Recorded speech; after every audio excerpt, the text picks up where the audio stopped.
Hi, everyone. Thanks for joining us for our virtual workshop this evening.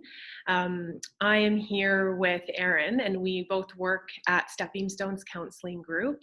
I've been with Stepping Stones for 1 year. Prior to that, I have about 8 years experience working in a variety of different settings with children and youth. Yeah, Erin, why don't you tell us a little bit about your background? Yeah, so I'm also a counselor at Stepping Stones, as well as a mom to two boys. And we are all kind of coping with this COVID life. And lots of kids are starting to transition to being more in the community or possibly going back to school, or their parents are going back to work. And we're seeing a lot of separation anxiety with our clients. And I'm also seeing separation anxiety at home with my own kiddo. All right, so we're going to jump right into it. A lot of the material that you're going to hear about in this presentation is based on the work of Dr. Gordon Neufeld and Dr. Deborah McNamara, and they are both child developmental psychologists based in Vancouver. All right. Sorry, bear with me here as I try to navigate technology. Okay. All right, so as Erin, mentioned, we have been called on to adapt to so much change and transition these past 3 months. And now we're in another phase of COVID-19, this post-quarantine phase. The one thing that I've appreciated most about COVID-19 is the dark humor that people have been using to cope, which is why I really wanted to include this Ross meme. If you're a Friends fan, you'll get it. And if you're not, I'm really sorry. And so this is the which Ross are you during quarantine? So as you can see, there are varying kind of emotional experiences that we've all been dealing with, and our kids included. And so now that we're preparing to come out of quarantine, us as the adults and our kids are going to be feeling a huge spectrum of things. A lot of anxiety, unease, sadness. There may be some excitement and kind of this urgency to get ready to go back to some sort of normalcy. But there may be lots of kind of worry about what's to come. And so as a parent or caregiver, you may start to see your child be exhibiting some challenging behaviors. You might see a refusal or reluctance to go back to school or to leave the home to partake in activities. You might see increased clinginess, lots more tears and tantrums, defiance, power struggles, poor sleeping habits. Your child may start to report to you that they're feeling sick or achy, all symptoms of something going on underneath. And so when we look at anxiety or any kind of tricky or difficult emotion, it's really important for parents and caregivers to understand that it's often an iceberg analogy. What we see in terms of behavior is often the tip of the iceberg, but below that there's often a range of different emotional needs that are going on. And so this presentation is going to focus on helping parents and caregivers to meet those hidden needs, which will in turn help to support kids with some of those more tricky behaviors. I love this visual. It perfectly shows that piece of my kiddo had a tantrum about transitioning from screen time the other night, and this big giant behavior over something small, and then by the end of it it's like, I don't want you to go to work tomorrow, right? All those things that little behaviors are about, that aren't really what we're seeing on the outside, right? Absolutely. And for kids, especially younger children, they have such a hard time using language to even conceptualize what's going on internally. And so it comes out in those bigger behaviors for sure. All right. And so we're going to do just a little bit of kind of psych ed on what happens to the brain when it's under stress and overloaded, because it's a really sort of important piece in terms of being able to support children then when they are in that state of anxiety. And so we know that an anxious brain or a stressed brain is being overloaded with emotions, and it's a brain that can't really make sense of what's going on. And so when we're triggered or threatened by something, we revert back to this fight or flight freeze response, which is where we tend to see those symptoms or the tip of the iceberg behaviors.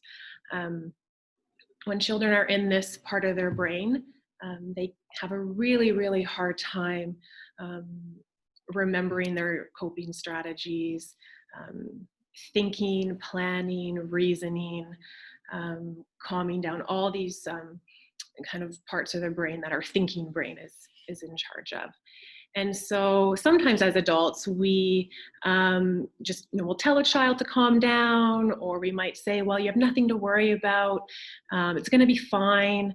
And so when children are in this fight or flight freeze state, hearing that they need to calm down isn't necessarily going to work in calming them down.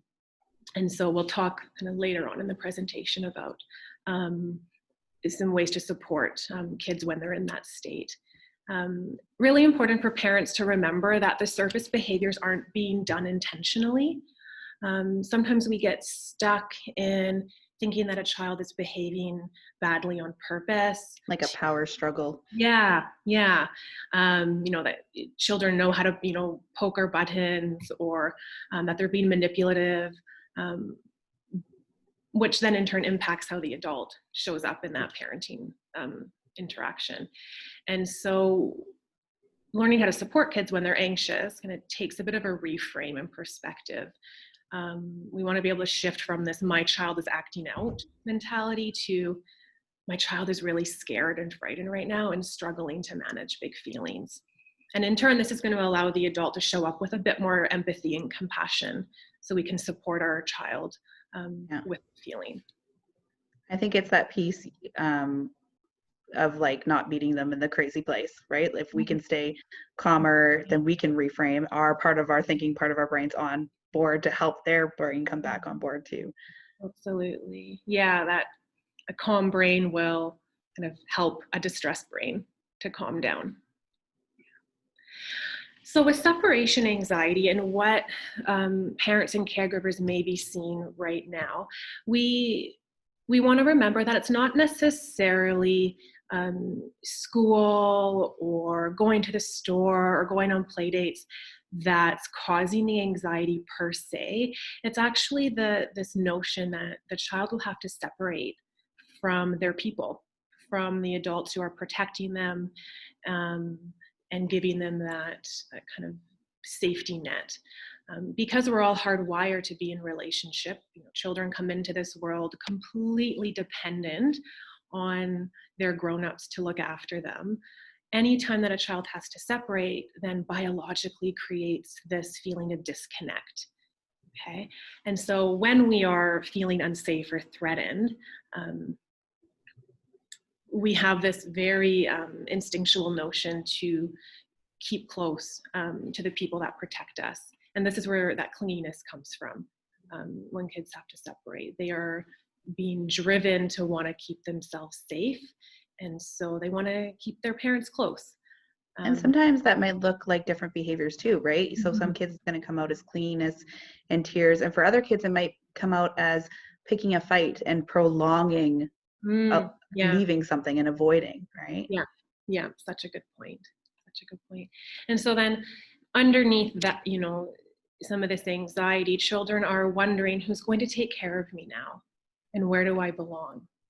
If we look at school, they've been out of school for about 2.5 months now. And so disconnected from those routines, disconnected from their teachers and from the grown-ups there. And now, we're telling them, it's actually time to go back now and to leave home. And so it's stirring up a lot of this, well, who's going to take care of me? And all those unknowns of the messages we've been getting of the safest places to be at home, right? We've been giving them the messages and the stuff they've been picking up from the media and what's being talked about by the adults of like, your safest place is to be home. And now we're saying, okay, but and you can go to the school or and you can go to daycare, right? So it's that hard piece too of like, how do they think about COVID in general and all the social distancing, right? Right. Well, yeah, I think as adults, we can process conflicting feelings and be okay with kind of grappling with, okay, yeah, I'm, a bit anxious. I'm not really sure what's going to happen when we go back. And I know that I'll be okay, or I can lean on people, et cetera, et cetera. But children aren't there yet developmentally. So they're stuck with just this like really overwhelming sense of, am I going to be okay? And, being told that the world wasn't safe for so long. And so, so the reality is, COVID-19 and what we've been dealing with has kind of reaffirmed this idea that hard and scary and bad things do happen. And that safety is a little bit of an illusion. So telling our kids that they won't get sick or that there's nothing to worry about doesn't actually take away their anxiety. It doesn't give them a sense of safety. Because as humans, we can't predict what's going to happen. We really don't have a whole lot of control over the future. And so we need to find sort of a new way of looking at how to create safety, which brings us to kind of the meat of our presentation. And we want to start shifting from this idea of safety to one of security. When we're looking at how do we support our children and what do they really need during this time? And the answer is relationships. And safety, it has more to do with the connections in our life and our sense of kind of emotional safety with the people who care for us than our actual physical surroundings. Especially for kids, because they are so dependent on getting their needs met by their grown-ups. They will experience feelings of safety as relational security. Okay, and these relationships kind of serve to create this kind of buffer or emotional shield for kids during stressful situations.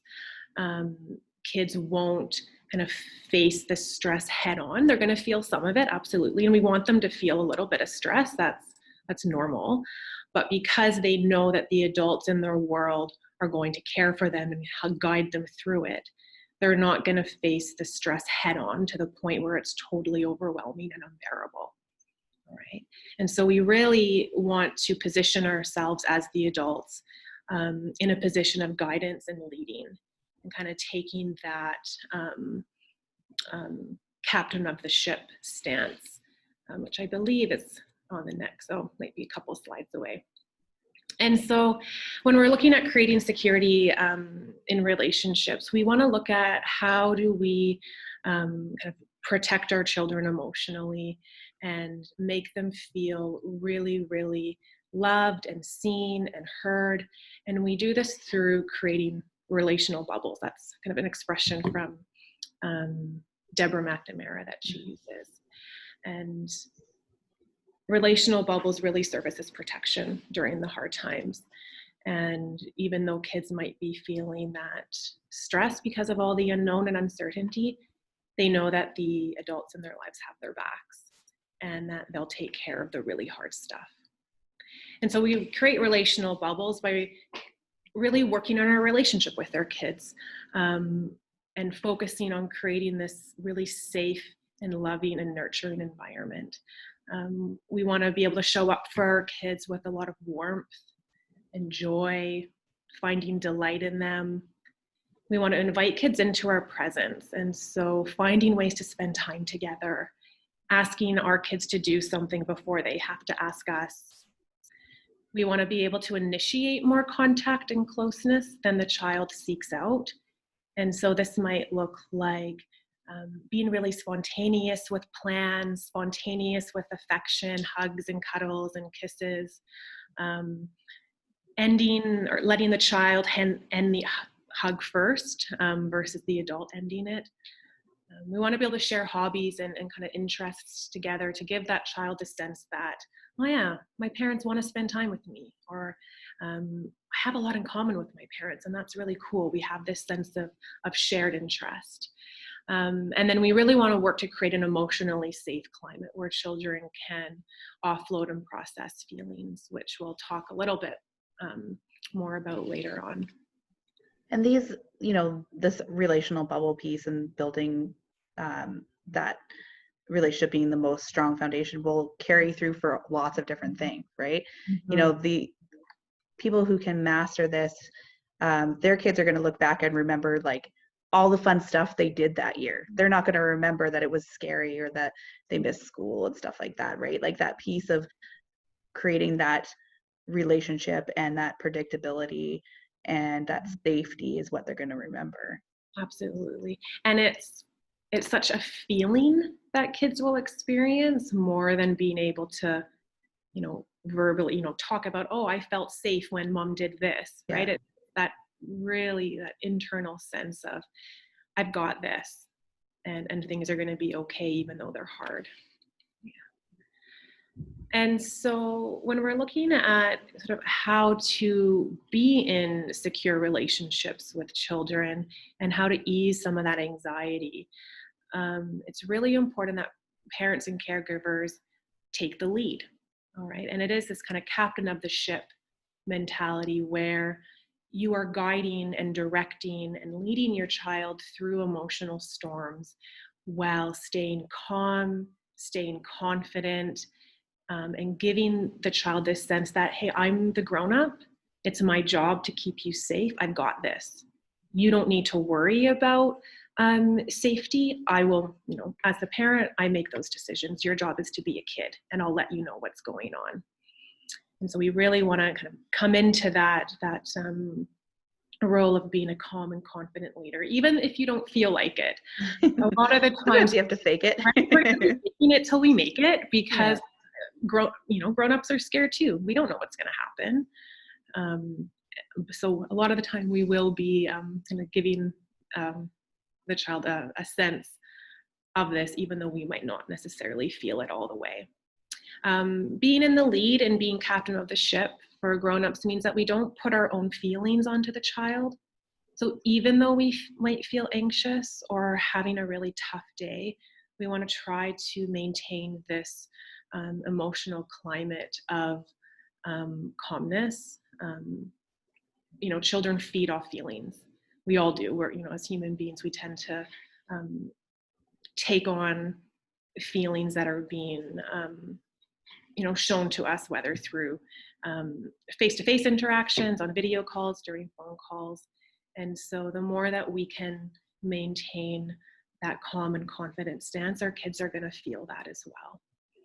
I think, I'm not sure if it mentions it later, but also that piece of being mindful of what media you're showing in your house too, right? Mm-hmm. So if you are, watching the news or having radios on, stuff like that, be mindful of all the other things that are being absorbed by your kiddo, right?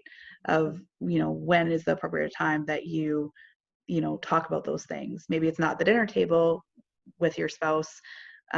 Maybe it is after kids go to bed and stuff like that too, because they're just taking little pieces from here and there. Yeah, totally. I think, you're really speaking to this ability to set limits and to maintain structure as well, right? Being in the lead means that there are going to be limits and rules set, even though the child is not going to like it or fight, that as the adult in charge, you're able to set some of those boundaries. And then the last component around being in the lead speaks to this relational piece, that we want to make the relationship bigger than the behavior. And this means going back to that iceberg and trying to be curious about the underlying needs that are going on behind the behavior, so we can meet those needs and refrain from using a lot of punishment or consequences or showing up in a way that's frightening to our child when we need to discipline. And so we always want to try to make the relationship a priority, and the behavior will come. And remember that piece of when things are really stressful, you might see kids revert back to previous behaviors that you thought they may have like beaten or overcome. Like younger kids might have toileting issues again and stuff like that. And to try and remember that piece of like, it's not a fail or a drawback, it's just something else. It's showing up in a different way, right? Absolutely. And it's such like a reaction to stress. When we're so overloaded, we often will go back to milestones or to prior coping mechanisms that we thought we didn't need anymore. Totally. And so this next slide just kind of gives some concrete, tangible things that parents and caregivers might consider using with their children when children are exhibiting a lot of kind of anxiety or asking a lot of questions or just having lots of worries. So we want to refrain from saying things like "don't worry" or "everything will be okay" or "you are safe," because we actually don't know. Right? So we don't want to give kids this false sense of hope. We want to be honest. And we always want to put ourselves in a caretaker role and that the grown-ups in their life are going to meet their needs. So we might say something like, "I'm the grown-up, I will take care of you. I wouldn't let you go anywhere where I don't think you'll be taken care of. I trust that your teachers will handle it, they've got you." Okay. All right. And so now I'm gonna hand it over to Erin for a bit, and she's gonna talk about some more concrete ways to prepare children to kind of leave quarantine and get back to school if that was the choice you made for your family, or kind of resume going on play dates and the store and trips and things like that. So just like all recommendations for limits and boundaries and helping kids through anxiety and stuff like that, I always say the appropriate amount of information is power. So giving them lots of transitions as well as information of what to expect. So if they're like going back to school, when you go back to school, there's going to be new signs up. There might be arrows on the floor. Your desks might look different, right? If you have a good rapport with your teachers, you might even be able to request like some pictures of the classroom beforehand if you think that would be helpful for them, right? Also preparing them by them knowing the rules of what's going to happen. So, okay, we're going to go to the grocery store and we have to stand in line outside and we have to stand on the little dots that they have and we have to wait our turn to go in. And, you may or may not have to wear a mask depending, right? As well as, talking about hand washing. And there's so many very cute videos on YouTube, as well as like stuff that people have made. So also search that out, make sure you watch it first.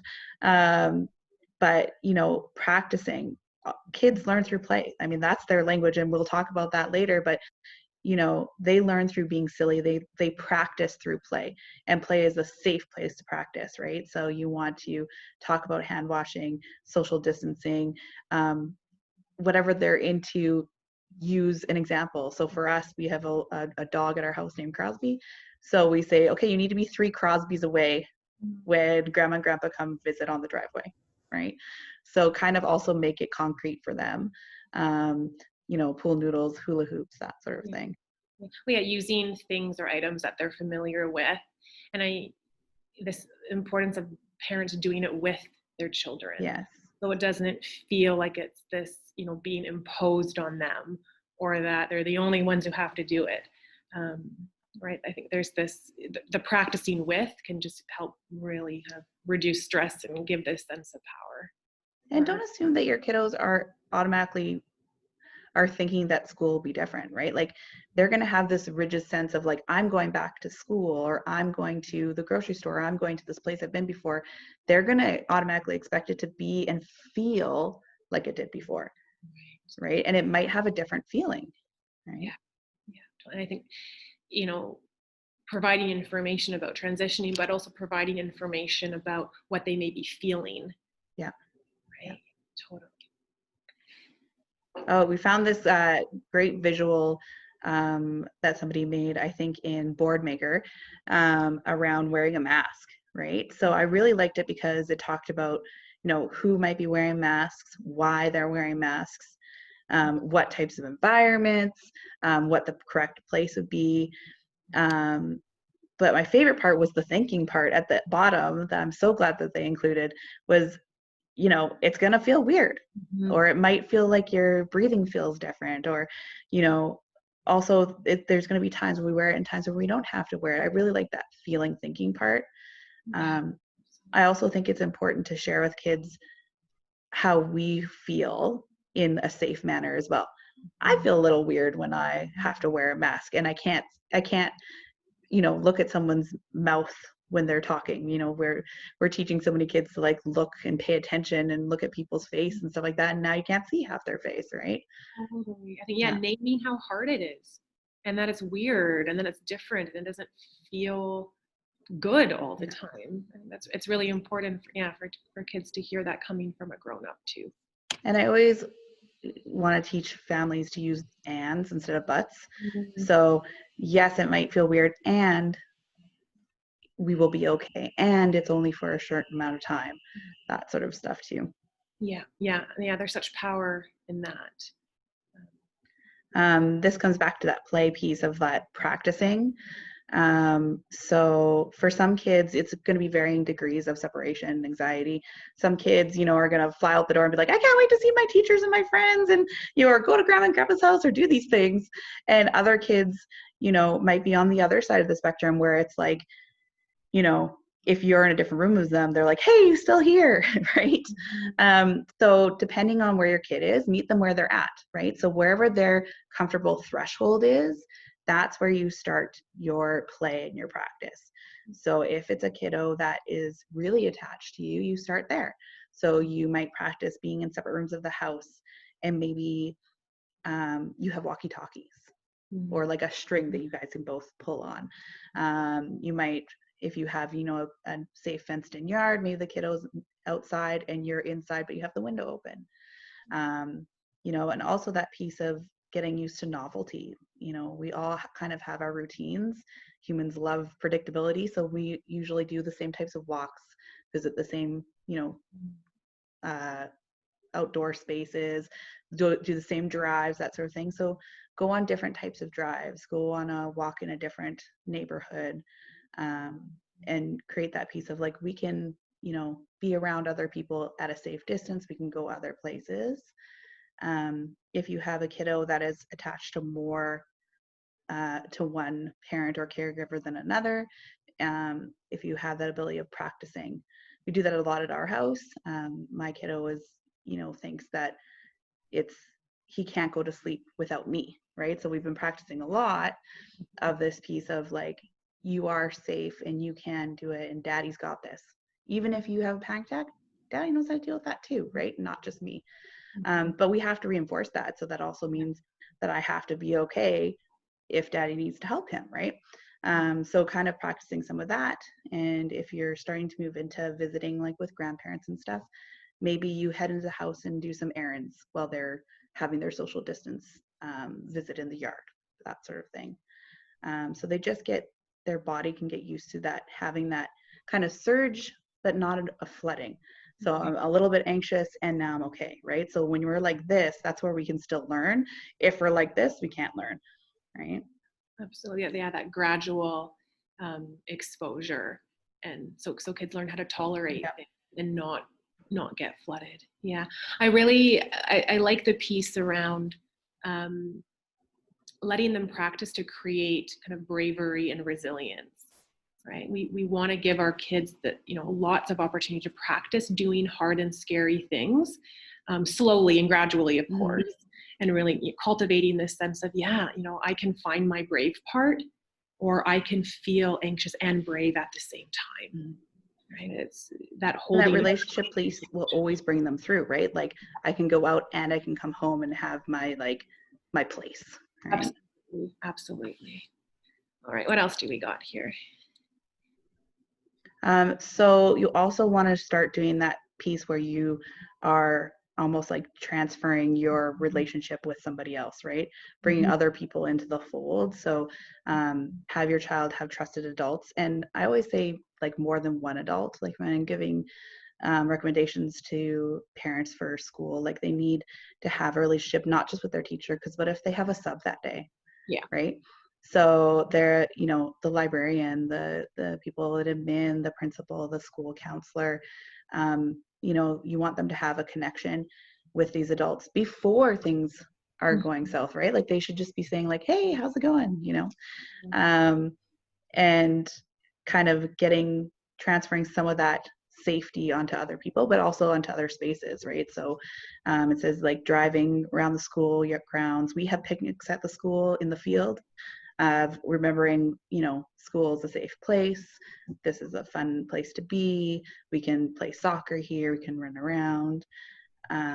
And then talking about that place of like, it's still your school. It's still a safe place. And things will look different, right?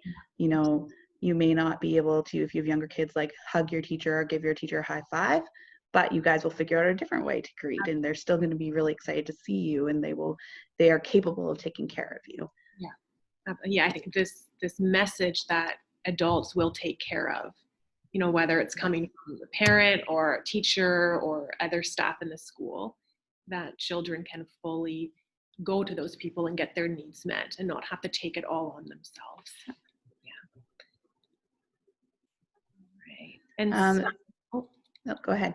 Okay, I was going to say, and so one way to kind of help kids deal with physical separations, and physical separations are a natural part in life. We can't be physically with our loved ones all the time. It's just not possible. But it doesn't mean that our need for connection goes away. And so we want to help kids find kind of emotional ways of still being connected, even when there's separation. Transitional objects that represent the parent-child relationship are really important here. So sending, you know, the child to school with, you know, a little object that might remind them of their parent, a little love note, you know, tucked in their backpack, a family photo, something comforting to them. Developing special hello and goodbye rituals as well that are consistent and predictable. As Erin, it's not a wonder that like kids have secret handshakes and all that, and they might have a different one with different people, right? There's a reason why every generation has that, right? Yeah, totally. Yeah, it creates security. It kind of gets kids in that part of their brain where they're going to feel secure to leave and know that, okay, I'm okay. You know, we did our special, you know, goodbye routine, and we've got this. For parents who, you know, when you're saying that goodbye, we always want to focus on the next point of contact. And so helping the child to remember, okay, you know, you're going to school now and I'm going to work, and we'll see each other at dinner time for Taco Tuesday. So always focusing on that next point of contact. For younger kids, there's really lovely children's books out there that help to drive this concept home about being able to be apart from loved ones, but not having that love go away. The Invisible String and The Kissing Hand, really, really wonderful examples of how young children learn to keep their parent close when they have to be apart. All right. Do you want to talk about feelings, Erin? Or do you want me? Yeah. So children need to be able to also have you be a container for their feelings and their experiences, right? So they need to be able to offload their feelings onto you in order to process them and move on, right? So that can look like venting. That can look like giving you a really long hug. That can look like stuff that comes out in play and art, right? If a kid's inviting you into something, hey, I want to tell you about this thing, or come look at this drawing I made, that's a moment where they're trying to connect with you and have you be a container for them. And you have to make room for all of these emotions, not just the positive ones, right? And it has to be a safe place. That piece of that you mentioned earlier of don't not saying like, don't worry, or Mm. it's fine, or you're like, that's not a big deal, right? Like those sentences take away from their emotions, right? And so what it's teaching them isn't teaching them to calm down. It's teaching them it's unsafe to share this emotion with you, right?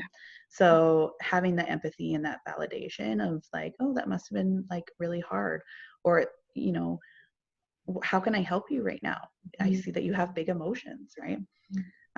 Help them, you know, find what they're feeling and normalize it and validate it. And, you know, of course, this last point, which is perfect, is give your child permission to cry over things they cannot change, right? The basis of anxiety and mental health is a loss of control. And not only are we struggling with it as adults, so Yeah. are our kiddos, right? Well, and this is such a hard lesson, a hard thing to have to come to terms with, is accepting that so much is out of our control. And as adults, you know, we can more readily accept that and move on. But for kids, they often get really stuck in this idea of so much feeling out of their control and not knowing. And tears are such a great way to release that stress and then let the child move on from that. And so we want to be really mindful of not shaming tears, not saying stop crying, to really welcome them. It's a really wonderful way to move on from feelings pretty quickly. And that piece, if you're coming alongside, you won't be, you'll be have kind of a natural break of when you can transition them into the next thing, right? We also want to have boundaries around that. And so, you know, you'll have that natural pace of like, okay, well, what can we do now? What activity would make you feel better? What does your body need? Right. And making sure, and you'll be able to tell in your kiddo if you did that too quickly, or if it went too long, right? Like you'll know your kid, and it does, you know, it's not like it can't be undone, right? And it's okay also to say that kiddo, like, I hear you, I just need a minute, and then sit on the floor with them, right? It's okay to kind of do both, right? Because parents are busy doing other things or have other kids too, right? Totally. And coming alongside feelings isn't about being permissive either. It's, you know, it's still setting limits and boundaries, but tending to the emotion as well. So I think it is that balance where maybe, as you know, if you're caught up making dinner and your child is, you know, really showing you that they need you, but you really need to, you know, get something done. Yeah, it's perfectly okay to say, hey, I see you and I'm here and I need 5 more minutes. So where you're not skipping over that attachment stuff, that you're still acknowledging them. And I think it's the importance of, you know, the whole message of being that captain of, you're going to have feelings about their feelings, right? So you're going to feel distressed that your kid's upset, or annoyed that they're asking you the 100th anxious question about tomorrow, like all of those things. So it's that piece of trying to create that separation so you can kind of separate what's about them, what's about me, right? And you can do your work later with who your safe relationships with, right? But that piece of, you know, making their emotions smaller so you feel better is not the same thing, right? Of that piece of like, we have to stay calm, even if we, you know, fake it, even if we're not calm, right? Yeah, absolutely. Yeah. And so I think we touched on a little bit of these points, but coming alongside feelings, it's not judging our child's emotional experience. And emotions aren't good or bad, they just are. So we don't want to come across as judging, dismissing, discounting. So saying, you know, things like, it's not that bad, you'll be fine, it's not that big of a worry, you know, you have nothing to worry about. Really, you know, can serve to shut down the emotion, and it's going to pop up in likely more, you know, troubling ways later on, or more frustrating behaviors. Not the time to teach a lesson or problem solve. And Erin, you highlighted on that you'll quickly know when a child is ready to talk about it, and when they need more time and space just to offload. And we want to be really mindful of how we kind of hold that space. It can be really frightening to kids and can damage relationship if we send them the message that their behaviors or emotions are too much to handle. And if we go back to captain of the ship, captains can handle pretty much anything that comes at them. Yeah. And so as parents and caregivers, we want to be able to convey that same message that we are okay, even in the biggest tantrum. Our relationship isn't going to waver. All right. All right, so the importance of play. Erin talked a little bit about this in prior slides, but play for young children, for school age, for tweens, it's for adults as well. We all need release, and play in all the forms that it comes in is a really great way to release emotion. It communicates safety, it helps to regulate us. It's a place where there's no standard or expectation. We don't need to perform anything. We can just be in the moment and enjoy, whether we're by ourselves or with others. It's a place of joy and rest, right? Which helps to reduce stress hormones, gets all those happy and feel-good chemicals going in our brain. So it's really important to carve out time for your child to play every day. And important too for parents and kids to have some special playtime together.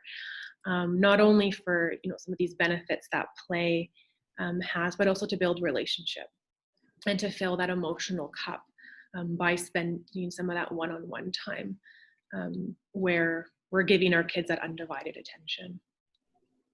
And there's so many ideas for play, and families have their own rhythm for play. Some kids gravitate towards certain kind of play.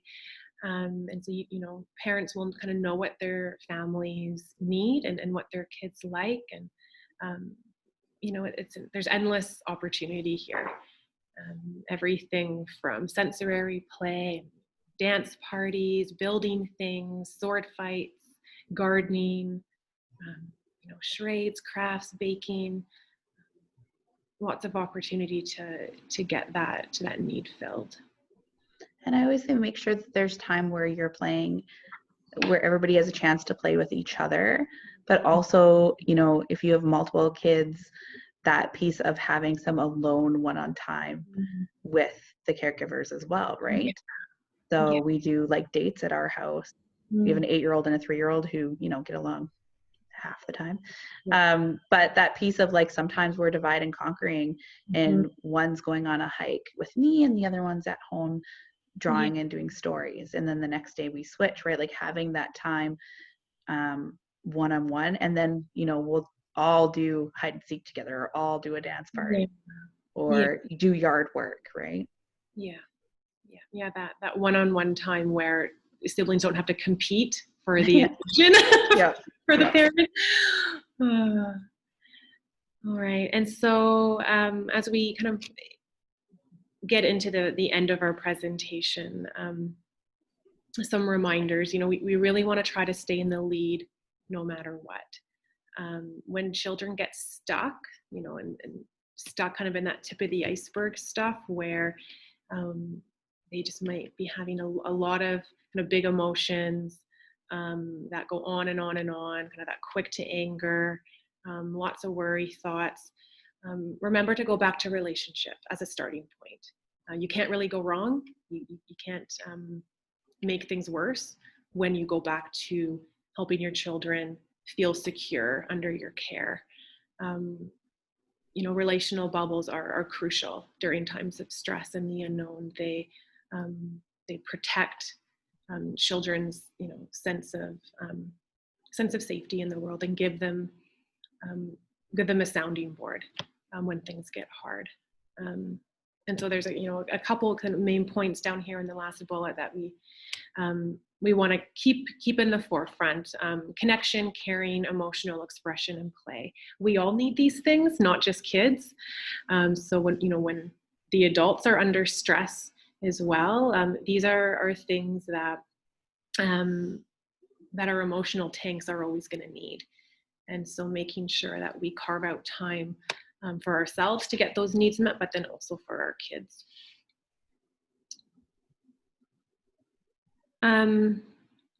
What do we have here? Yes, so of course we want to, you're going to do what's best for you. Some families won't be sending their kids back, and that's okay. You know, Everybody's going to have their level of comfort as well as their level of need, depending on if you live with a family member who is immune suppressed, that sort of thing. You know, there's a lot of, we can very quickly get wrapped up on, you know, who's following social distancing rules and who's not, and what, you know, what types of, how many play dates is okay and how many isn't, and they can go to school, so can they go to this, right? It's important to know, and your kids will be okay too, if you know what you want and you know what your family comfort level is, and then stay with that, right? Your family health and your kids' health is always going to have to come first. Yeah, absolutely. And so a little bit here as we start to close, on reminding parents and caregivers to prioritize their own self-care and well-being first. It's really hard to show up for our kids and stay calm and confident when we're drained, and that emotional tank is just depleted all of the time. And so, you know, we want to regularly check in with ourselves and kind of take a scan of how we're doing, how we're feeling, how empty or full our tank is, and starting to get into that habit of asking ourselves what we need, whether it's more rest, whether it's asking another adult or, you know, another parent to help out for a bit, assigning tasks, saying no, saying yes to things as well. So, and also that piece of, you know, that parents aren't going to be perfect, right? So going back and letting a child know, like, I could have dealt with that differently. I'm also kind of tired today. I get that, right? You know, that's a big piece of making sure, if you've had a conflict with your child, to go back and do the repair. Don't just, oh, it's over, so we're not going to talk about it again, right? That repair piece is more important. You know, especially when emotions are running high and there's sort of chance for more conflict and disagreement to be happening. And yeah, you know, as there is no such thing as perfect or being able to meet the need all the time. It's impossible, right? We just can't do that, but we can be good enough, and focus on the next right thing. Yeah, I love that last bullet of presence, not perfection. Yeah, totally. Just being there in kind of any capacity that you have on any given day. And so these are trying and unsettling times for many of us. We really don't know what the future is going to hold. And oftentimes we just want to search for that next kind of best thing to help our kids and to make sure our kids have all the tools and the skills. So we want to remember to kind of back up a little bit and go back to relationship. Who you are as a parent or caregiver matters so much more than what you do. You are kind of that emotional safe place and that person who's going to be there no matter what. And you know, you are your child's answer. Your presence, your compassion, your ability to show up in a kind and mindful and intentional way is going to set you up to play the long game with your kid. And you know, you're investing into emotional and mental wellness when you focus on relationship. And so really, really hard, like super hard. But really important. Any closing thoughts that you have, Erin? Yeah, I think that piece of it always comes back to relationship, and that will follow kids through ups and downs, right? Well into adulthood, you know. Those kids will still call on their parents when they're having a stressful day too. Yeah, it's like these little investments in every kind of interaction with young kids. We're shaping them for who they're going to be as they get older. No pressure though. And so if people are inquiring about counseling services for yourself or your child, we included the email address to our intake coordinator, if that is something you want to explore. But yeah, thanks for tuning in. Thanks, Erin, for sharing all your expertise and wisdom as well. Perfect. Thanks, All right. guys. We'll see you. We also have more Stepping Stones kind of virtual workshops Yeah. coming up. So make sure you check in on our, Instagram and Facebook, because there's more stuff coming up in June, as well as we'll have stuff coming in the summer as well. Awesome. Great. All right. Thanks, everyone. Take See you care. guys.